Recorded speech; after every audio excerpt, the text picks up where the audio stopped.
Anton cleared the top of the rise, head down and heart hammering in his chest like an engine. A round from a bolt-action rifle pinged off a rock to his left, missing by maybe 2 feet or so. He had been right, and the heretics had a man on the roof of the barn on the outskirts of town. Had he gone by any other route, then he would likely have been close enough to the wannabe sharpshooter to make his job much too easy, offering himself up on a platter to whatever evil the damnable sniper prayed to. He kept running, trying not to think about whatever unseen enemies might be trying to draw a bead on him from their perches. It was imperative that Anton make it to the courtyard in the centre of town, but he had long ago learned that the best route wasn't always the quickest one, and this was why. His lieutenant preached a simple message: think carefully, act thoughtfully. It was something Anton had taken to heart during his 6 months with the unit since finishing his training. For now, he had a mission, and he intended to carry it out. Somewhere around the courtyard he would find Lieutenant Winston Schrawl, commander of the new Antioch Readies. The famed skirmisher group had been out searching this ruined town for a week or more. Nobody knew what the mission was about, or what they expected to find, but numerous units were active in the area, trying to offer cover and support, and tie up the unusually high presence of heretics and other monsters that were on the prowl. The entire thing made Anton feel uneasy, as if a larger picture was being drawn that he had no vision of. Anton and his fellow soldiers in his unit had been assigned as scout and support for the Readies, and had made camp in the hills above the town for the last week. In that time they had seen little, but Anton's unit, members of the 14th Assault Company, had witnessed a heretic group moving on the town just after dawn. They had tried to radio their comrades in the town to warn them, but found only static on the line. So, it was to be the old-fashioned way instead. Anton and another runner had taken different routes, while the rest of the 14th were waiting for 1 hour. He was to get to the centre of town, find Schrawl, and warn him, while the other runner would do the same. He tried to ignore the fact that sending 2 men to do the same thing was due to the high likelihood that one of them would die. After an hour, the rest of the unit would move in, and that would give Anton or his comrades enough time to raise the alarm with the Readies, and they could trap the heretics like hot iron between hammer and anvil. No crossfires, no friendly fire. As he ran through the slowly lifting haze of the foggy streets, he felt the dirt tracks of the outer town turn to cobble beneath his feet, grasping his own bolt action tightly in his hands as he went. Not far to go now. Ahead, a small sign hung at an awkward angle from a listing lamp pole, seeming to point mournfully down at the ground instead of offering any useful direction. The mayor's residence. That seemed like it would be near the centre of the town, and while the directions were hardly helpful, that and the smooth cobbles beneath his feet at least gave Anton confidence that he was moving in the right direction. He had no idea he was about to find the Readies much sooner than he expected. As Anton rounded yet another blind corner, he thought he saw a brief movement out of the corner of his eye, diving to the ground just in time to pass under the swiping arm of a monstrous beast. A creature of metal and meat came exploding out of the double doors of a house beside him, and he could never say how he managed to duck in time, having caught the briefest glimpse of movement through a window. The creature vaulted over him, although had he not managed to duck, it would have knocked him off his feet and surely set upon him instantly. It wore some kind of wicked curved mask, and reminded Anton of the largest wolf he had ever seen, limbs elongated as if in mockery of Anton's own body. A werewolf. Anton had heard of them, but had never seen one before, and without thinking he brought his rifle to bear at his shoulder and fired. The round pinged harmlessly off the odd armour that protected the beast, and it dropped to all fours and started to growl with a low, guttural voice, head cocked to the side as it regarded him curiously. Right as Anton thought it was going to pounce, a man followed it through the shattered remains of the door, firing the biggest pistol Anton had ever seen. He couldn't take his eyes off the man. About 5 feet 10 inches in height, he had light ashy brown hair and a thin moustache, although the rest of his face was clean shaven. He wore a woolen cap and a long trench coat of a new Antioch soldier, although the rest of his clothing was irregular at best. A light silk shirt, odd pants of a cut that Anton didn't recognise, and the thin yet sturdy boots that he knew the warriors of the Iron Sultanate preferred. It had to be Lieutenant Schrahl, the very man he was looking for. With unnerving accuracy, every shot he fired hammered into the armour or flesh of the monster. 6 bullets in quick succession, then it changed to another smaller pistol and 6 more. The werewolf was bleeding now, and badly, but it didn't seem hugely perturbed by the arrival of his new attacker.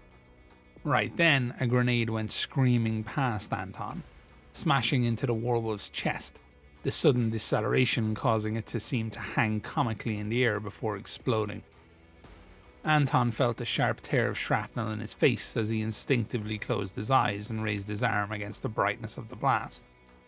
When he opened them again, he could just about see the indistinct shape of the werewolf scrambling away around a corner, flesh scorched and burned, its front right leg horribly broken and disfigured. As Anton tried to get to his feet, he felt hands grab the neck of his coat, pulling him up. "Come on there, chap, no time for delays." Schrahl was gone as quickly as he arrived, into the door of a building on the opposite side of the street. Further up, past the wreckage of some cars, Anton saw a mountain of a man crossing over, a grenade launcher looking almost like a child's toy in his hands. At 6 foot 8 inches tall and what must have been 300 pounds, he knew it had to be Burke, one of Schrahl's men. Stories of all the rough and readies went around the various barracks and bars of New Antioch, but Burke was more famous than most of them. The other man didn't even acknowledge him, just putting his boot firmly into the locked door of a house and shattering it like matchsticks. He disappeared inside, staying as close to Schrahl as he could. Anton checked the ground to make sure he hadn't dropped anything, his fingers questing inside his coat pockets to make sure he still had his watch, and then he too set off through the door. He caught up with Schrahl in the long back garden of the house as the man was talking to 2 other people. Plants and flowers grew everywhere, and it was one of the most beautiful sights that Anton had ever seen. A riot of colours and smells, the result of so much tender care and nourishment. It was a welcome contrast against the things that Anton had been seeing since he joined the 14th, and he wished to stop for a moment and to take it all in, just breathe the air. Sadly, he could not. He did not recognise the 2 people from the many stories he had heard about the Rough and Readies. One of them had a wicked scar running down his face, while the other was a woman, medium height, but with close cropped white hair. Anton could not figure out her age, but she seemed tired, eyes sunk deep in her face from a lack of sleep. "You said the artifact was in the museum in the centre of town, right?" Schrahl asked. The woman nodded. "We believe it is in the storage room there, in a lockbox." She rummaged through her pockets, pulling out an old heavy key. "This will open it. You have to get it out of here." "You know, I very much dislike finding myself in the middle of somebody else's mess, but I'm not going to make a huge fuss about that right now. You'll owe me and the men more than a few drinks when we get this damn thing back to New Antioch, if the Duke ever lets you out of a cell," Schrahl muttered, peering over the garden wall at the streets beyond. He suddenly boosted himself up and over, landing silently on the other side. Anton looked around him, but the man and woman were already heading off in the other direction, and Anton was shocked to see them both armed with submachine guns. Not easy to come by, and based on Schrahl's words, fate had managed to throw Anton into the middle of something quite unfortunate. He grabbed the top of the wall, regretfully leaving the quiet garden behind, scrambling over it and landed on the other side, then hurried after Schrahl. "Sir," he mumbled, "I am to warn you of the presence of a heretic band within the walls of the town." "Why yes, chap, we had somewhat worked that part out already, but thanks for the warning," Schrahl grinned at him, and Anton realised how foolish his words had been. Of course Schrahl knew. He had been engaging with the enemy when Anton found him, but he couldn't shake his nerves and a hammering sense of self-consciousness to be in the presence of a man he had sang drinking songs about with his own unit. "My unit is to move into the town in about 40 minutes to offer backup and help eradicate the heretics, sir." "And let me guess," interrupted Schrahl, "you pulled the short straw and had to run in here and tell us because the radios are down. Slightly worried about that one, as whatever is in here with us doesn't seem to want us getting out." I'll be glad when your boys make it here, but for now, we have to get to the museum. You're with me until I can get you back to your commanding officer. What's your name, soldier? Anton mumbled it out, and Shrall clasped him on the shoulder. Well, Anton, for a short time, you're in the rough and readies, so stay close and you'll be fine. Shrall once again set off down the alley, and Anton moved to keep up while still doing as much as he could to stay quiet. Shrall seemed to move like a cat, and his boots made no sound against the cobbles. Anton felt like a mess by comparison, certain his footfalls were echoing off the walls loud enough to alert the entire town to their presence. As they reached the end of the alley, Shrall slowed, glancing around the corner and raising up his hand to stop Anton. He gave a signal, holding up his fingers to denote two enemies, both human. He silently crossed the alley to the other side, taking up a position in a doorway and looking to the north. Anton carefully looked up the alley as he got to the corner. He saw two soldiers looking the other way. They were clearly heretic legionnaires, both of them armed with pistols in one hand and wicked swords in the other. Before Anton or Shrall could do anything, a shape suddenly detached itself from the shadows in the alley. Anton hadn't even noticed them, but suddenly there was another person moving as softly as a warm memory, and they were instantly behind the two heretics, and suddenly both men were down. Anton thought he saw the flash of a blade just before it happened, but the person had moved incredibly fast, almost impossibly so. Shrall looked across the alley and winked at him, and then together they moved forward, but the other person was already gone, as swiftly and as silently as they had appeared. As they set off across the courtyard towards the back of a large ornate building that had to be the museum, Anton saw Burke coming from the opposite side, with one more figure coming at them from the west side of the town. She was tall, not as tall as Burke, but easily 2 inches taller than Shrall, and she wore the insignia of the Duke's combat engineers. She shot Shrall an inquisitive look after glancing at Anton, but there was no time for introductions. As they arrived at the back of the building, Anton could see a door, and Shrall took something out of his pocket. It took Anton a moment to realise that it was a lockpick set, and he deftly went to work on the back door. As he worked the tumblers, he whispered to them, "Burke and Langdon up front, Anton, take the rear. Anything comes in behind us, I would greatly appreciate you shooting it," he said, as the locked door gently clicked open. As the others moved inside, Anton took one last look across the courtyard, finding it hard to shake his fear about where the werewolf had ended up and what else might be out there in the shadowy streets. For just a moment he thought he saw a man, dressed in the robes of the Sultanate, but when he blinked his eyes in disbelief, there was nothing there. He rubbed his tired eyes instead, and made his way inside after his new comrades. It didn't take them long to find the storeroom, as inside the museum was somehow still mostly intact, and in the manner of most academic buildings, very well marked and laid out. Getting to the room was as simple as following a thin green line painted across the floor, down a couple of corridors, and there they were. "Well," Shrall muttered, "that was easy. Let's get this thing and get out. I rather fear we've used up all our luck." Inside, they found several glass cabinets filled with curiosities, shelf upon shelf of antique and archaeological finds, and a number of metal lockers. Shrall took the key he had been given and tried all the lockers until one opened, and inside was a box, seemingly bound in leather. It looked like the box for a long, thin musical instrument, reminding Anton of the flute his cousin had played when they were children. He took it out and placed it on a table, opening it gently as if he was afraid to break whatever might be inside. As the lid moved back, Anton didn't know what to expect, but it wasn't what he saw. Inside was a long, rough-looking splinter. At first he thought it was wood, then he noticed an amber-coloured, slightly porous-looking material running down the side. It was marrow. His father had eaten it often, splitting the bones of slaughtered animals and roasting it for the family. This was a piece of a bone. He couldn't place what animal it had come from, as it was large, maybe 11 inches long, but 4 inches deep, all rough sides and jagged offshoots. There was no way this was from a human. This had come from the deep centre of a much larger bone. He wondered what the surface would feel like beneath his fingertips, and a powerful curiosity grew inside his mind, unbidden by any conscious thought.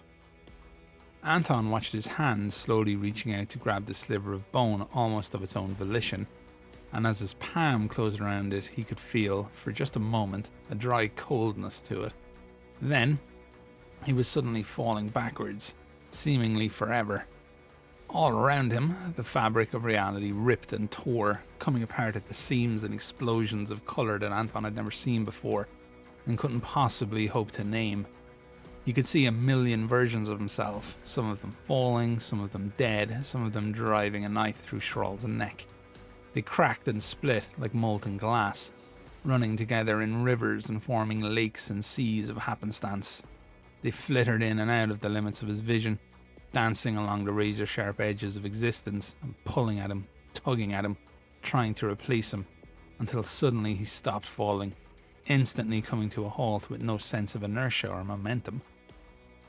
Surrounding him, there was nothing but bone-white sand forming tiny dunes that seemed to ripple and flow under their own desires, lit from far above by a soft white light.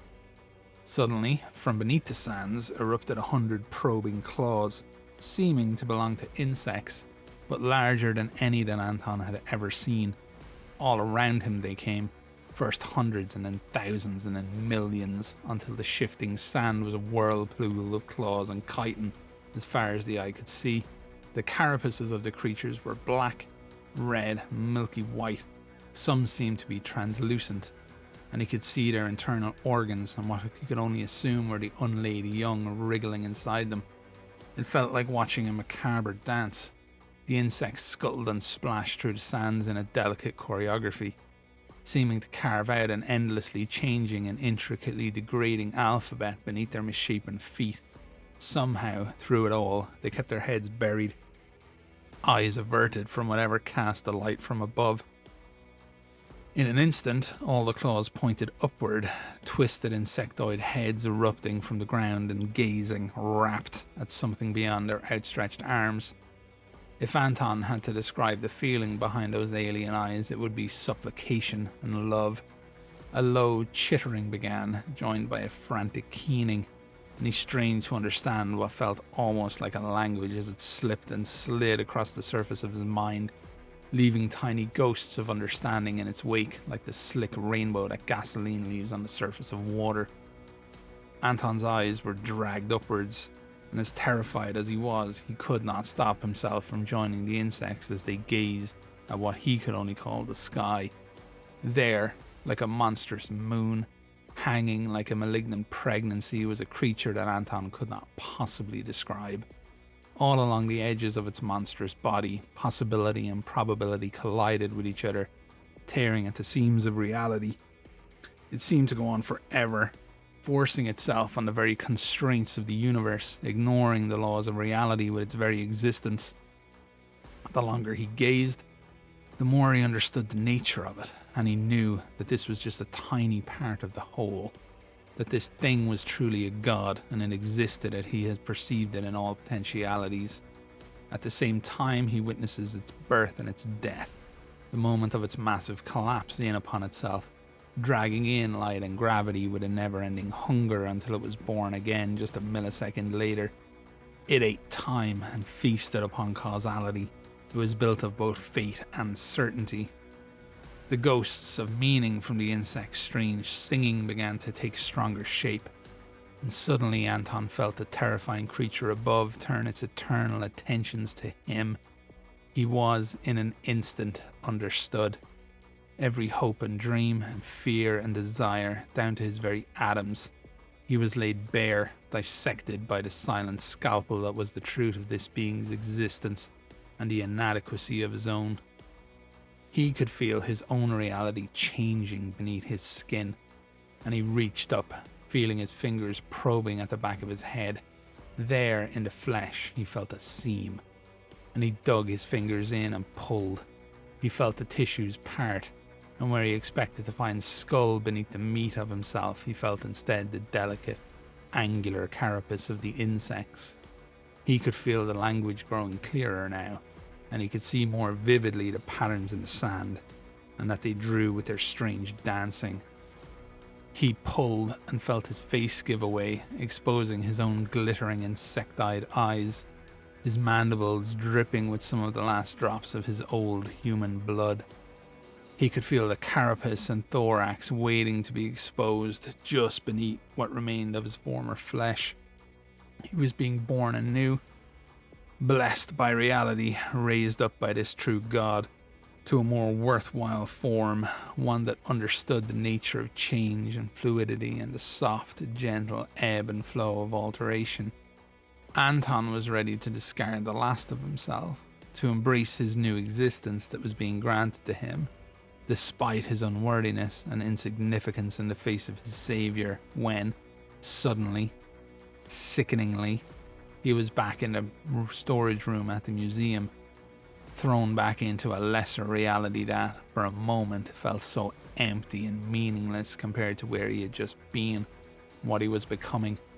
The shard of bone was flying through the air where Thrall had knocked it from his hand, and he collapsed to his knees, vomiting on the ground. He heaved and retched until the bile burned the back of his throat, as nearly drowned in the memory of what had been happening to him. He quickly ran his hands along his own face, across the back of his head, but his flesh was repaired. He was in every way human. It had felt so real, and he could still feel his own flesh pulling away from his skull, and he puked again. "Fool," snapped Thrall, the jovial tones from earlier gone, replaced with fierce admonishment. "What were you doing?" "I did not mean to. My hand." Anton couldn't explain himself, still trying to get air into his lungs, still trying to get the feeling of his own slippery flesh peeling away from his bones out of his mind. "We have to go, now." Thrall uses the butt of his pistol to push the bone splinter from the floor back into the box, and then he shut it tight, slipping the case inside his coat. Burke was looking at Anton with an unreadable expression, while the silent Langdon looked at him like he was an idiot. He managed to get himself together, making his way through rooms that suddenly felt like they were underwater, following in the wake of the other three. From time to time, Thrall looked back, although Anton struggled to decide if he was checking to see if he was keeping up, or if they had managed to lose him. They retraced their steps through the streets, coming at last to the place where Thrall had gotten the key. They grabbed the top of the wall, jumping over it, and landed in what must have been hell itself. Anton struggled to take in the scene that revealed itself ahead of him, and before he could stop it, a sound like that of a hurt animal escaped his lips. Blood drenched the grass and was splashed up the walls and across the windows of the rear of the house. The ground had been churned to crimson mud by something, all the plants smashed and destroyed in a fit of incredible violence. Vaguely human-looking shapes of meat protruded from the mire, here a leg and there half an arm. The tattered uniforms distinct, the emblem on some of the chest still visible, even through the blood. His uniform, his emblem. His unit were dead, bodies dismembered and torn apart like pieces of cheap furniture. He could make out the still terrified look in the eyes of Ramis, the other runner who had come into the town on a mission on his own to find Thrall. His head lay beside a tree stump, sickening and upright, and Anton could not make out the parts that must have been his body amongst the slaughter. "Come on, Anton, we have to go." He could feel Thrall's hand on his shoulder, gently trying to guide him away from the scene, but he shook it off, legs once again unable to carry his weight. He collapsed to his knees. All his friends were dead, all his comrades gone. He had left them, and now they were torn to shreds. The magnificent garden that had enthralled him not half an hour earlier now grew only the fruit of his despair. Thrall squatted down beside him, his words seeming to come from very far away. "Anton, I am sorry for your brothers, but if we do not leave here, we shall be joining them. If we do not do everything we can to drive back the beasts that did this, then clouds of sulfur will fill the sky and flowers will never again grow where your friends now lay. Do you understand the situation you now find yourself in?" Suddenly, Burke's enormous hands grasped him beneath the armpits and hoisted him up. Through the days, Anton was shocked at how delicately the man treated him, as if he was afraid that moving him too quickly would break him completely. "We are going now, Anton. I will carry you." His voice was deep and soft, and Anton could not help himself.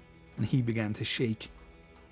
He did not remember the rest of the journey through the town, only the buzz of activity around him, walls and cobbles that slid by, and then the dark, vibrating interior of a vehicle that he was bundled into. In his mind, the images from where he had been, while touching the bone, continued to fade, become nothing but ghosts of memories, replaced instead by the horrors of his friends' dead faces and mangled remains. From time to time he would begin to shake, a cold shiver taking hold of his spine. Someone he could barely through see the haze of his grief gave him a canteen and a pill, and he took them both, and then he slept, and he remembered nothing at all for a while. Back in the garden, a man walked. He delicately picked his way around the lumps of meat and bone, but he could not avoid getting blood on the supple leather boots that he wore. They were cut in the preferred way of the Azebs, and the crimson of his turban matched the scene around him. He tutted at the mess, picking up Ramis's head and placing it gently on his stump. His long, oiled beard glistened in the sunlight, and his sharp eyes took in every detail of the scene. At his waist he wore a metal box, clasped there with a rope and a silver lock. He undid them both, placing the box upon the stump, opening it to reveal a severed head inside. The flesh of the head was scarred, cut 100 times with the mark of the Templars. The head opened its eyes and glanced around, staring across at the face of Ramis. "Is it done, Farouk?" "Yes," he sighed contentedly. "It is done." It was simple to plant a suggestion in the boy's mind. Young men are like a fertile field who rarely shun fresh seed being cast to soil, regardless of the source. A hint of curiosity mixed with his own ignorance, and it was done. He touched the artifact. He touched the hand. Did I not say, Amis, that it was done? Do not make me repeat myself. "I'm simply worried about the plan," retorted Amis, angry for reasons that Farouk didn't care about. "My plan, Amis. You worry about my plan. I ought to leave you here with the rest of the meat." He reached out and picked up Ramis's head. Perhaps this one would fit in the box, no? Amis just muttered to himself, and Farouk closed up the sides of the box again. They were done here, but there was still so much more to do. The boy was now corrupted, for he had touched the artifact, and the artifact was corrupted, for it had been touched by the boy. It had been necessary to be closer than he was comfortable with to get everything as he wanted it to be. The damn werewolf had nearly killed the boy, and would have had Farouk not implanted the thought to duck. At least the beast had been useful in making this particular scene as effective as possible. The boy needed not just curiosity, but that raw, burning motivation of guilt. Now he had plenty of it. He felt like the boy might have seen him at the museum just for a moment, but that really didn't matter now. He had touched a bone and all that entailed. The two were linked, and it would help Schraul find the rest of the pieces of the hand. When they had all of them, they would take them to the deepest dungeons beneath New Antioch, to the very heart of their strongest position. Once there, it would be easy. The boy wouldn't be able to stop himself. He'd be driven to follow his instinct, the same way as he was driven to eat, or to breathe, or to sleep. Then, in glorious fire, in molten rock, and in boiling air, New Antioch would fall.